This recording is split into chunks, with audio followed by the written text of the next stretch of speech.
Hello everyone. నేను doctor Maitreyi Chennu, consultant obstetrician and gynaecologist from Sankhya hospitals Hyderabad. ఈరోజు వీడియోలో మనం యూట్రైన్ ఫైబ్రాయిడ్స్ గురించి తెలుసుకుందాం. ఫైబ్రాయిడ్స్ అన్నది ఈ మధ్యకాలంలో ఆడవాళ్ళకి చాలా కామన్గా కనిపిస్తున్న ఒక సిమ్టమ్ అనమాట. సో యూట్రైన్ ఫైబ్రాయిడ్స్ అన్నది మెజారిటీ ఆఫ్ ద ఉమెన్లో ఏసిమ్టమాటిక్లో అసలు సిమ్టమ్స్ లేకుండా ఏమీ కాకుండా ఇన్సిడెంటల్గా స్కానింగ్లో కానీ వాటిల్లో కనిపిస్తూ ఉంటుంది అనమాట. అండ్ చాలామంది కంగారు పడుతూ ఉంటారు, ఏం చేయాలి, దానికి ఏమైనా సర్జరీ చేయాల్సి వస్తుందా, మెడికల్ ట్రీట్మెంటా, న్యాచురల్గా ఏమైనా తగ్గిపోతుందా లేదని.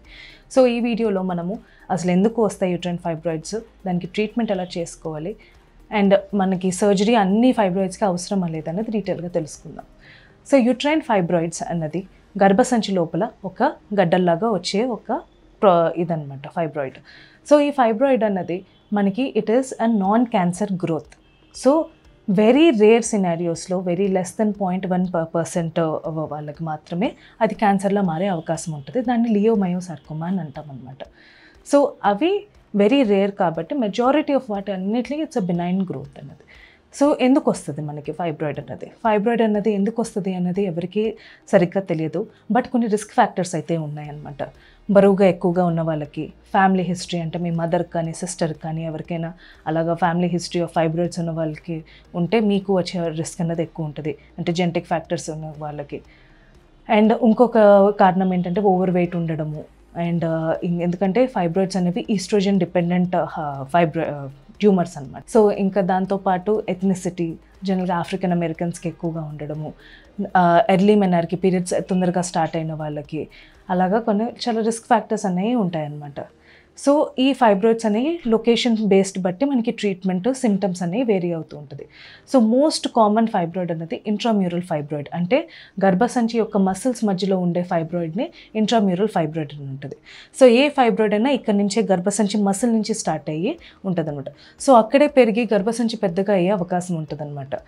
అండ్ దీంతోపాటు మనకి అదర్ లొకేషన్స్ ఏంటంటే సబ్ మ్యూకోజల్ ఫైబ్రాయిడ్ అంటే గర్భసంచి లోపల క్యావిటీ లోపల వచ్చే fibroid. And sub serosal fibroid అంటే గర్భసంచి బయట సైడ్ వచ్చే ఫైబ్రాయిడ్ అనమాట. సో ఒకటే ఫైబ్రాయిడ్ ఉండాలని ఏమీ లేదు, మల్టిపుల్ ఫైబ్రాయిడ్స్ అని ఉండొచ్చు. అండ్ సైజ్ కూడా సీడ్లింగ్ చిన్న ఫైబ్రాయిడ్ నుంచి పెద్ద అంటే ఇంత పై వరకు కూడా వచ్చే ఫైబ్రాయిడ్స్ని కూడా మనం నోటీస్ చేస్తాం అనమాట. సో మనకి సిమ్టమ్స్ ఫైబ్రాయిడ్స్ ఉన్నప్పుడు ఎలాంటి సిమ్టమ్స్ ఉంటాయి? మొదటగా మెజారిటీ ఆఫ్ ద ఉమెన్కి సిమ్టమ్స్ అనేవి ఉండవు, కూడా ఇన్సిడెంటల్గా కనబడుతుంది. కానీ కొంతమందికి సిమ్టమ్స్ వచ్చిన వాళ్ళకి ఎట్లాంటి సిమ్టమ్స్ వస్తాయంటే బ్లీడింగ్ ఎక్కువగా అవ్వడము, హెవీ బ్లీడింగ్, క్లాట్స్ గడ్డల్లో పడిపోవడము, పెయిన్ఫుల్గా ఉండడము. అండ్ లొకేషన్ని బట్టి గర్భసంచికి ముందు భాగంలో ఉంది అని అంటే మూత్రం వెళ్ళేటప్పుడు ఇబ్బంది కలగడము, మాటికి వెళ్ళడం, లేకపోతే యూరిన్ వెళ్ళకుండా బ్లాకేజ్ ఉండడము, మోషన్ వెళ్ళే ఏరియా దగ్గర ఏదైనా ప్రెషర్ సిమ్టమ్స్ లాగా ఏమైనా ఉండడము. అండ్ వీటితో పాటు మనకి బ్యాక్ సైడ్ ఎక్కువగా ఉంది అని అంటే బ్యాక్ పెయిన్ ఎక్కువగా ఉండడము.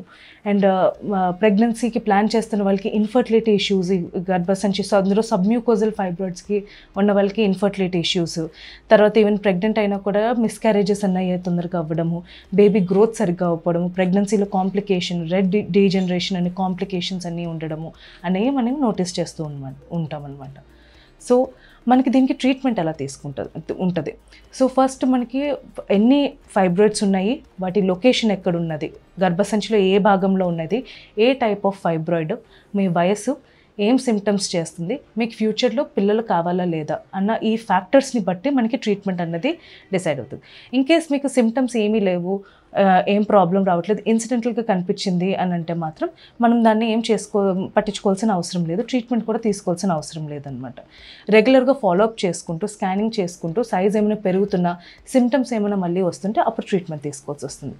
వెరీ మైల్డ్ సిమ్టమ్స్ అంటే కొంచెం బ్లీడింగ్ ఎక్కువ అవ్వడం, పెయిన్ఫుల్గా ఉండడం అంటే ట్రైనెక్స్మిక్ యాసిడ్ లేకపోతే ఏదైనా పెయిన్ కిల్లర్స్, NSAIDs లాంటివి తీసుకుంటే సరిపోతుంది అనమాట. కొంతమందికి హార్మోనల్ ట్రీట్మెంట్ అనేది కూడా సజెస్ట్ చేస్తాము. సో ఏదైనా progesterones, progesterone hormonal therapy, injections, GnRH injections తీసుకోవడము, మిఫిప్రెస్టోన్, యూలిప్రిస్టాల్ అలాంటి టాబ్లెట్స్ అన్న వాటి మీద డాక్టర్ మీకు సంబంధించి చేస్తామన్నమాట. ఇన్ కేస్ ఫైబ్రాయిడ్ చాలా పెద్దగా ఉంది అండ్ గడ్డ మరీ ఎక్కువగా ఉంది అని అంటే అప్పుడు మనం సర్జికల్ మేనేజ్మెంట్కి ఈధర్ గర్భసంచిలోని ఫైబ్రాయిడ్ ట్యూమర్ మాత్రమే తీయడం, దాన్ని మయోమెక్టమీ అని అంటాము. లేదు వయసు ఆల్రెడీ ఒక 45-50 సంవత్సరాలు, వాటితో పాటు ఇంకేమైనా అదర్ సమస్యలు ఉన్నాయి అని అంటే గర్భసంచి మొత్తం రిమూవ్ చేయడం అనేది depending on the patient suggest చేస్తాం. గుర్తుపెట్టుకోవాల్సింది ఏంటంటే మనము ఫైబ్రాయిడ్ అన్నది మెడిసిన్స్తో 100% క్యూర్ అన్నది అవ్వదు. మీకు సిమ్టమ్స్ తగ్గడము, ఫైబ్రాయిడ్ కొంచెం ష్రింక్ అవ్వడమే ఉంటుంది, కానీ గర్భసంచిలో ఉన్న ఫైబ్రాయిడ్ మాత్రం 0% వరకు కంప్లీట్గా అయితే మెడిసిన్స్తో క్యూర్ ఉండదు. ఓన్లీ క్యూర్ ఏంటంటే సర్జికల్గా రిమూవ్ చేయడం. నాన్ ఇన్వేజివ్ ప్రొసీజర్స్ అంటే యూట్రైన్ ఆర్టరీ ఎంబలైజేషన్ అని ఒక ప్రొసీజర్ ఉంటుంది, అదొకటి. అండ్ ఎంఆర్ఐ బేస్డ్ హైఫ్యూ ట్రీట్మెంట్స్ అని ఉంటాయి. అలాంటివి కూడా మనము అల్ట్రాసౌండ్ వేవ్స్తో సౌండ్ వేవ్స్తో మనకి ట్రీట్మెంట్ అనేవి ఈ మధ్య కాలంలో వస్తున్న న్యూ ఎమర్జింగ్ టెక్నాలజీస్ అనమాట. చాలామంది అడిగే క్వశ్చన్ ఏంటంటే న్యాచురల్గా మనకి ఫైబ్రాయిడ్స్ ఏమైనా తగ్గుతాయో? అన్ఫార్చునేట్లీ దానికి ఆన్సర్ నో. మనకి న్యాచురల్గా ఫైబ్రాయిడ్స్ అనేవి తగ్గవు. కానీ మీ సిమ్టమ్స్ కొంచెం రిలీవ్ చేసుకోవడానికి మీరు తీసుకోవాల్సిన జాగ్రత్తలు ఏంటంటే బరువు ఎక్కువగా పెరగకుండా ఉండడము, అది చూసుకోవాలి. మనం హై ఫ్యాటీ ఫుడ్ ఉన్న డైట్స్ అన్ని తీసుకోవడం, రెడ్ మీట్స్ ఉన్న ఫుడ్ ఎక్కువ తీసుకోకుండా ఉండడం వల్ల మనకి బెటర్గా ఉంటుంది. ఫుడ్లో కూడా మనము ఈస్ట్రోజన్ రిచ్ ఫుడ్ అనేది అవాయిడ్ చేయాలి. ఈస్ట్రోజన్ రిచ్ ఫుడ్ అంటే ఎలాంటి ఫుడ్స్? మనకి processed foods, animal based diets అంటే రెడ్ మీట్ వాటిల్లో ఉండే ఫుడ్, అండ్ ప్లాస్టిక్ కవర్లో ఉన్న ఫుడ్స్, వాటి వల్ల కూడా మనకి ఎండోక్రైన్ డిస్రప్టర్స్ అన్నీ వస్తాయన్నమాట. సో అలాంటి ఫుడ్స్ అన్నీ తీసుకోకుండా ప్లాంట్ బేస్డ్ ఫుడ్ అనేది ఎక్కువగా తీసుకోవాలి. అందులో డ్రై ఫ్రూట్స్ అవన్నీ కూడా కొంచెం ఎక్కువగా తీసుకోవాల్సిన అవసరం ఉంటుంది అనమాట. ఎక్సర్సైజ్ చేయడం రెగ్యులర్గా, అండ్ దాంతో పాటు మనము we have to also make sure that మనకి ఫ్యామిలీ హిస్టరీ వాటికి అన్నిటికీ ఏమైనా ఉందో కూడా మనం చెక్ చేసుకుంటూ ఉండాలన్నమాట. సో దీన్ని బట్టి మీకు అర్థమైంది ఏంటంటే యూట్రైన్ ఫైబ్రాయిడ్స్ అన్నది ఇట్స్ అ వెరీ కామన్ ఏమంటారు ఉమెన్లో వచ్చే ఒక మోస్ట్ కామన్ ఫినామినన్ అనమాట ఫైబ్రాయిడ్స్ అన్నది. మీకు కనుక యూట్రైన్ ఫైబ్రాయిడ్స్ ఏమైనా డయాగ్నోస్ అయినా, ఏదైనా ప్రాబ్లం ఉంటున్నా మీ దగ్గరలో ఉన్న గైనకాలజిస్ట్ని కన్సల్ట్ అవ్వచ్చు. ఆర్ కింద స్క్రోల్ అవుతూ ఉంటుంది నంబర్, దానికైనా కాల్ చేయొచ్చు. Thank you.